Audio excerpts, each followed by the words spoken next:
इन्होंने 1.5 लाख लोगों को ट्रेन किया है अपने एनजीओ के अंडर, जिसका नाम है रेड ब्रिगेड। शुरू से ही एक चीज़ थी उस उषा में कि वो सही के लिए लड़ती थी, के साथ ही उसके साथ बलात्कार की कोशिश करते हैं। और वो आपके फ्रेंड थे? हाँ, साथी थे, सहयोगी थे हमारे। कैसे आपने वो साहस जुटाया? फिर मुझे मानसिक विभाग भेजा गया, मेडिकल कॉलेज। मैंने कहा कि नहीं, मुझे कंप्लेन नहीं करनी है, मुझे अब इस पे काम करना है। तो किसी ने कहा कि तितलियां जा रही हैं, तो किसी ने कहा कि उड़ाका दल जा रहा है, तो उसमें से एक ग्रुप थी तो कह रहे हैं ओहो रेड ब्रिगेड जा रही है। तो ऐसे शुरुआत हुई रेड ब्रिगेड की।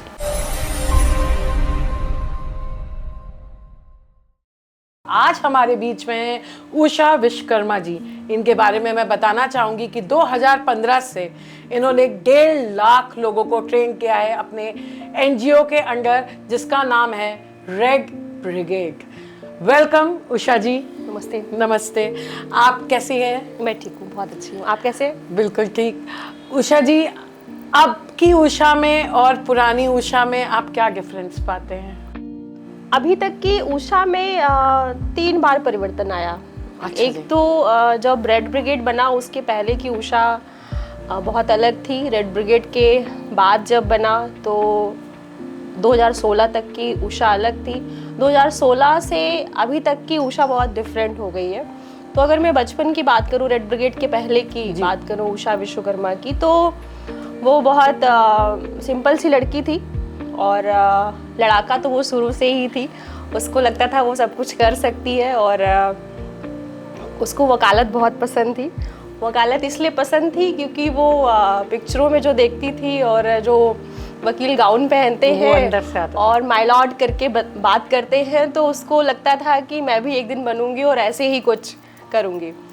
और कई बार माँ बाप को भी कंप्लेंट मिलती थी, उनको टोन मिलता था कि तुम्हारी बिटिया वकील बनेगी। शुरू से ही एक चीज़ थी उस उषा में कि वो सही के लिए लड़ती थी, उसको गलत बर्दाश्त नहीं होता था, हमेशा जस्टिस के लिए स्टैंड करती थी। वो बात अलग है कि जो उसका तरीका था वो चिल्ला करके सही को मनवाने का तरीका, उसके बाद शब्द शैली नहीं थी या उसको एक्सप्लेन करने की क्षमता नहीं थी, ऐसा बोल सकते हैं, जिसको लोग गलत तरीके से ले हाँ, जिसको वो चिल्लाना बोल सकते हैं, लड़ना बोल सकते हैं। कई बार बोलते थे कि हमेशा नहीं थी, कड़ाकुल की तरह बोलते, मतलब अलग अलग शब्दों का इस्तेमाल करते थे। लेकिन रेड ब्रिगेड जब बना तो वो उषा बहुत अलग हो गई, क्योंकि 2006 में उषा के साथ बलात्कार की घटना हुई, उसके साथ बलात्कार करने की कोशिश हुई। तो वो जो लड़ने वाली उषा, चिल्लाने वाली उषा, इतनी तेज हंसने वाली उषा की हंसने के लिए भी डांट पड़ती थी, वो 2006 में शांत हो गई थी, क्योंकि उसने अपने आप को बचा तो लिया था, लेकिन वो बचपन से जो उसने वायलेंस देखा और वो बचपन से जो वायलेंस सहा, कि वो 6 साल की बच्ची ने भी सेक्सुअल वायलेंस सहा, और जब वो 2006 में आती है, 18 साल की होने वाली होती है, तो उसके साथ ही उसके साथ बलात्कार की कोशिश करते हैं। और इससे पहले वो उषा ने टीवी में देखा बलात्कार होता क्या है, पेपरों में पढ़ा या एक दूसरे से सुना, लेकिन वो जब उस घटना को सहती है, तो जब मेरे साथ ये घटना हुई कि अचानक से जब आपको पकड़ा जाता है, ग्रैब किया जाता है, और वो इतनी तेजी से ग्रैब होता है कि आपको सांस लेना भी मुश्किल हो जाता है। आपके फ्रेंड थे? हाँ, साथी थे, सहयोगी थे हमारे, आपके साथ काम करते थे। हाँ, और पीछे से वो पकड़ते हैं, तब भी मुझे लगता है कि मजाक हो रहा है। कभी आपको पहले ऐसा कुछ इंट्यूशन नहीं हुआ कि उनके निगाह गंदी है या कुछ? कभी नहीं हुआ? नहीं, वो व्यक्ति मतलब ऐसे वो थे कि जब आपसे बात करते तो नजर मिला के भी बात नहीं करते, तो आप तो सोच ही नहीं सकती मतलब हो कि उन्होंने जी, सोच ही नहीं सकती हो कि उसका एक चेहरा ये भी हो सकता है। तो आपको जब वो पीछे से कोई पकड़ता है और वो इस कदर पकड़ता है कि आप सांस लेने में भी आपकी मुश्किल हो, उसके बाद स्क्रैच करना, ब्रेस्ट को नोचना, कपड़े को फाड़ने की कोशिश करना। थैंक गॉड जीन्स पहनी हुई थी, बहुत पतली थी, बहुत आसानी लोग से, कहते हैं जीन्स पहनते तो रेप होता है, बहुत आसानी से लोग बोल देते हैं कि जीन्स पहनते हैं तभी लड़कियां छिड़ी जाती हैं। मैंने तो जीन्स पहनी थी, कुर्ती लंबी डाली थी, फुल बाह की कुर्ती थी, कॉलर वाली कुर्ती थी, ब्लू कलर की कुर्ती थी, और जीन्स में मैंने बेल्ट लगा रखी थी, शायद अगर मैंने जीन्स ना पहनी होती तो शायद मैं ना बच पाती। वो वही जान सकती हो, वही महसूस कर सकती, वही सह सकती है। हम दूसरा कोई बोल सकता है, उसको समझा सकता है, लेकिन वो जो मंजर होता है वो शायद उस पीड़ा को कोई इमेजिन नहीं कर सकता, कोई नहीं समझ सकता। तो वो जो घटना मेरे साथ हुई, मैं गिरी, एक लात मैंने मारा उसको और उठी और एक थप्पड़ मार के मैं बाहर भाग गई। मैं घर पहुंचते पहुंचते मुझे फीवर आ गया और क्योंकि मैं वो बोल नहीं सकती थी, मुझे लगता आपने था बचपन कि में भी सहा है ये चीज़? हाँ, मतलब 6 साल की उम्र में। अगर आप बुरा ना माने तो मतलब 6 साल की 6 साल कोई की जानकार से या कोई फैमिली रिलेटिव से? मेरे रिलेटिव थे, मतलब मेरे गांव के, मैं नानी वहाँ गई थी और माँ का भी जो सम्मान था वो बहुत चेंज हो गया था, क्योंकि उसके पहले जिसको मेरी माँ भाई बोलती थी, अब उस पे भी लोग ब्लेम करने लगे कि ये चरित्रहीन है, फलाने से बतिया रही हैं तो इनके साथ कहीं कुछ संबंध ना बन जाए, क्योंकि अकेली औरत के लिए हमेशा लोग हाँ, दूसरे और के साथ ऐसे ही थोड़ी ना मर्द छोड़ के चला गया है। मर्द क्यों छोड़ के गया? वो मर्द की गलती नहीं, औरत की गलती, वो औरत की गलती है।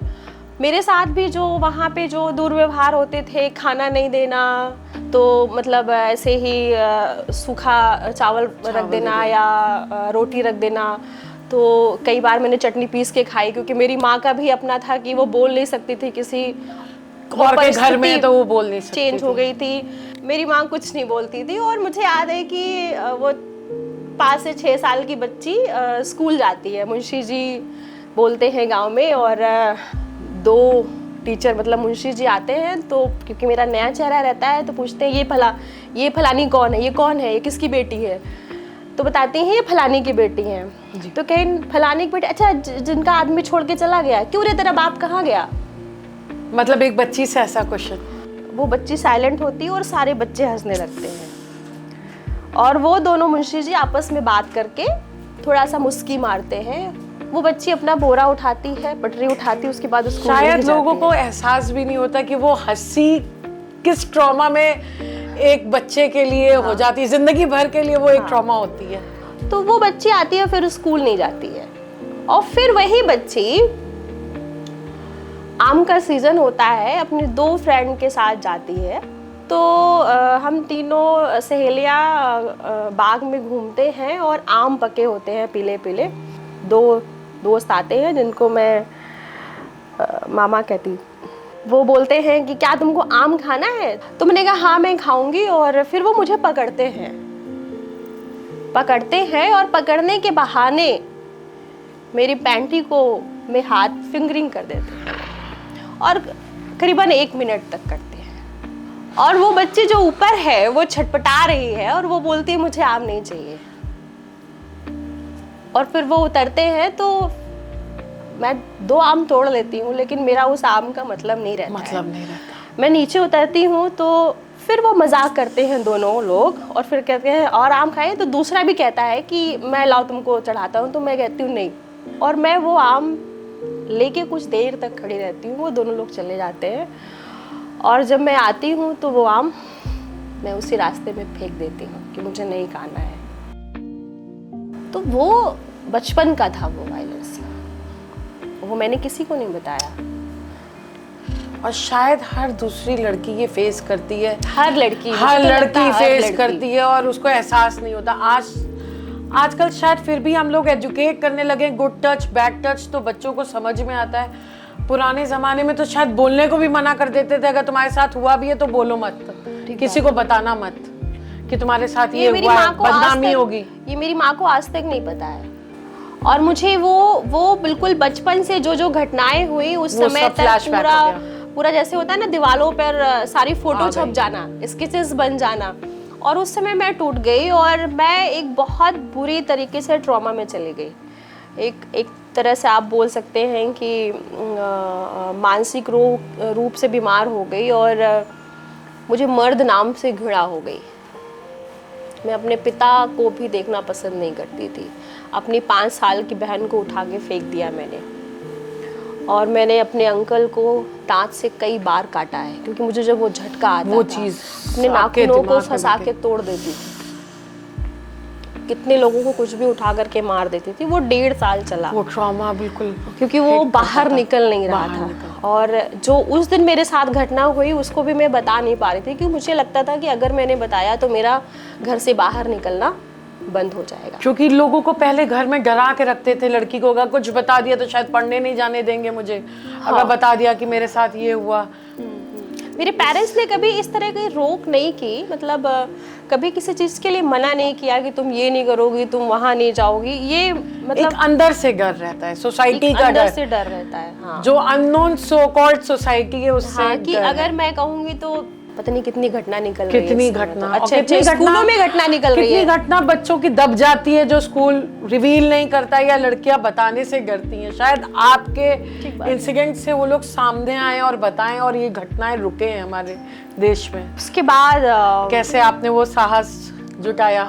हाँ, जब ये घटना हुई तो मैं बच्चों को पढ़ाती थी स्लम्स बस्ती में, और जब ये घटना हुई तो जैसे मैंने बताया कि मैं टूट गई थी और एक ट्रॉमा में चली गई, और डॉक्टरों को दिखाया जाता है तो मैं बहुत नॉर्मल, सारे ब्लड रिपोर्ट सब सारे जांचें ठीक रहती थी। फिर लेकिन वो झटके जो आ रहे थे वो कैसे ठीक हों, तो फिर मरता क्या ना करता, तो मेरी माँ को फिर ये बताया गया कि झाड़ फूंक करवाई जाए, शायद भूत प्रेत लग गया है। तो ओझा को भी बुलाया गया। उनके जो तरीके होते हैं, बाल को नोचना, मारना, मतलब मेरे बहुत लंबे लंबे बाल थे वो, उसमें सब चले गए। और फिर मुझे मानसिक विभाग भेजा गया, मेडिकल कॉलेज। फाइनली ये पागल है और उसको हॉस्पिटल में एडमिट करवाया जाए। तो मैं मेडिकल कॉलेज मानसिक विभाग में गई, और जब मैं गई तो शायद मेरी किस्मत, तो जिस डॉक्टर के पास मैं गई तो कुछ महीने पहले ही हम एक दूसरे से बहुत तेज़ लड़ाई कर चुके थे। डॉक्टर ने जो अपना बुलाया, जो उनकी प्रोसेस थी वो उन्होंने शुरू किया, और मेरे माँ बाप को बुला के बहुत डांटा। बोले कि मैं हूँ तो मुझे पता चला कि ये क्या है, कैसे है, ये ठीक है, लेकिन इस बच्ची को कोई सदमा लगा है जो आपको बता नहीं पा रही है। आपका काम है कि इसे जितने भी प्यार से हो सके उससे पूछिए और वो बात निकल जाए, ये बिल्कुल स्वस्थ है। तो क्योंकि मेरी माँ करीबन 7-8 महीने हो गए थे उसको लेकर के बहुत परेशान थी, तो वो घर वापस आई और बातचीत किया। करीबन वो साल भर ऐसे बीतता गया, और फिर मेरे कुछ फ्रेंड्स भी आए, क्योंकि वो बोलते थे कि ऐसा मुझे क्या हो गया कि जो मैं हंसने के लिए डांट खाती थी हर बार, अगर ऊपर ऑफिस चल रही है और मैं जब हंसती थी तो नीचे तक आती थी आवाज़, तो नीचे वाले जाकर के जरा धीमे हंसो, और उसी उषा की हंसी हाँ साइलेंट हो गई थी। तो फिर साथियों ने पूछा और पेरेंट्स ने पूछा, तो मैंने बताया वो बात।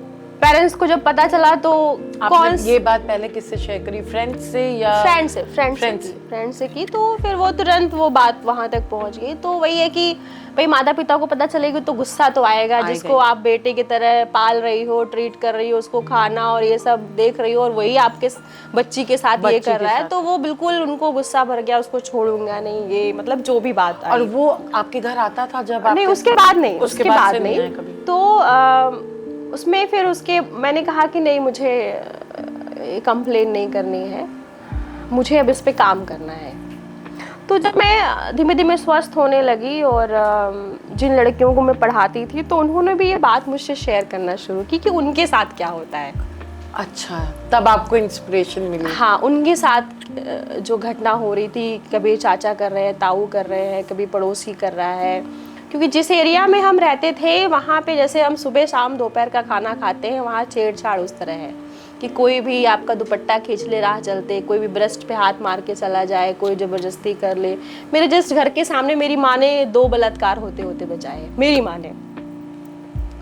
तो मैंने ये तय किया कि मुझे इस मुद्दे पे काम करना है। और ये कौन से साल की बात है? ये है 10 की, 2010। हाँ, 2010 की। और एक बात समझ में आई, क्योंकि उन सारी बच्चियों को हम लोग शिक्षा दे रहे थे कि अगर हम सुरक्षित ही नहीं है तो हमारी शिक्षा का कोई मतलब नहीं।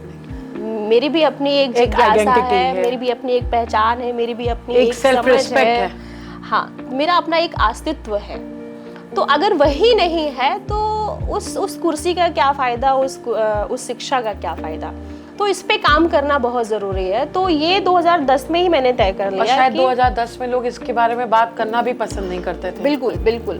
तो फिर हमने इस मुद्दे पे काम करना शुरू किया, और क्योंकि हमारी टीम नुक्कड़ नाटक बहुत अच्छा करती थी, और नुक्कड़ नाटक हम लोगों ने करीबन 850 नुक्कड़ नाटक किए हैं, और आज तक एक भी स्क्रिप्ट नहीं तैयार की लिखित। हम लोग 10 लोग खड़े हुए और मुद्दा तय किया कि इस मुद्दे पे नाटक करना है, और 10 लोगों ने वो बना लिया, 10 से 15 मिनट का नाटक, और वो शुरू हो गए। तो उसमें तब तक रेड ब्रिगेड का नाम नहीं था, तब तक सोशल अवेयरनेस करने की एक कोशिश बालमंच कर की रही थी। ग्रुप थी, बालमंच के नाम से ही वो पूरा चर्चे में था। तो लड़की ने बोला कि दीदी हम जब नाटक करते हैं तो कोई फर्क नहीं पड़ता है, कोई देखता है उनको पता ही नहीं चलता है कि हम नाटक कर रहे हैं। तो मैंने पूछा क्यों? तो बोले कि हम लोगों की जो ड्रेसेस होती हैं वो अलग अलग होती हैं, अलग अलग कलर की होती हैं, इसलिए वो पता ही नहीं चलता है कि हम एक टीम है।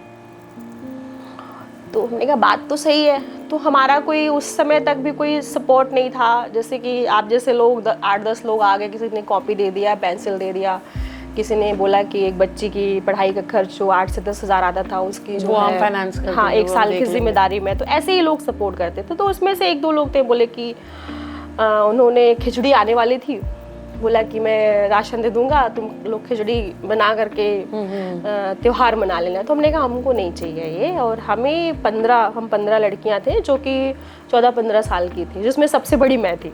अच्छा। तो कई बार होता था जब हम पढ़ाते थे तो पता ही नहीं चलता था इसमें टीचर कौन है और बच्चा कौन है। तो बोले फिर क्या चाहिए आप लोगों को? तो हमने कहा हमको कपड़ा चाहिए। तो बोले कि सबके लिए अलग अलग खरीदना मुश्किल होगा, हम पैसे आपको देते हैं, आप एक साथ खरीद लो और तय कर लो क्या लेना है। तो हम 15 लड़कियां बैठे, बोले क्या चाहिए? तो भाई हम उस समय ये था कि सलवार कुर्ता ही पहन सकते हैं। तो ठीक है, सलवार कुर्ते का पैसे की व्यवस्था हो गई। फिर ये हुआ कि कलर कौन सा, तो उस पर भी तय होने लगा कौन सा। तो फिर लाल और काला बात निकल गई। लाल काला कोई स्पेशल रीजन? हाँ, तो मैंने पूछा, हमने कहा भाई ये जो मैंने आज ड्रेस पहनी हुई है कि ये क्यों? तो फिर लड़कियों ने बोला कि लाल मीन्स संघर्ष, खतरा तो है ही है, खतरा और ब्लैक मीन्स विरोध, कि हम लड़कियां संघर्ष तो कर ही रहे हैं, लेकिन अगर मेरे साथ कुछ गलत होता है तो उसका विरोध करना भी आना चाहिए, हम खड़े हैं उसके खिलाफ। हाँ, तो हमारी जो ड्रेस का कलर होगा वो लाल और काला। लाल जो है कुर्ता होगा, काली सलवार और काला दुपट्टा। तो हमने कहा ठीक है। तो हम 15 लड़कियों उसको सिलवा करके, और जो भी हम लोग के जैसे नुक्कड़ नाटक करना, प्रोटेस्ट करना, कोई अवेयरनेस का कार्यक्रम हो तो रैली निकालना, जो भी हम लोग की जो ग्रुपिंग के कार्यक्रम होते थे तो हम लोग ये पहन के जाते थे। उसमें भी कमेंट शुरू हो गए लड़कों के, ओहो तितलियां जा रही हैं, लाल परियां जा रही हैं। जैसे अब ये कलर ऐसा है कि अगर आप 15 की भी ग्रुप में जाओगे तो वो ज़्यादा दिखता है। तो किसी ने कहा कि तितलियां जा रही हैं, तो किसी ने कहा कि उड़ाका दल जा रहा है। तो उसमें से एक ग्रुप थी तो कह रहे हैं ओहो रेड ब्रिगेड जा रही है। तो वहां से रेड हाँ, ब्रिगेड तो ये हमारे वहाँ लड़कियों को नाम बड़ा अच्छा लगा। बोली आज तक हमारा नाम भी अभी कोई पड़ा नहीं है और ये काफ़ी सूट करता है, तो आज से हम रेड ब्रिगेड हैं। तो ऐसे शुरुआत हुई रेड ब्रिगेड।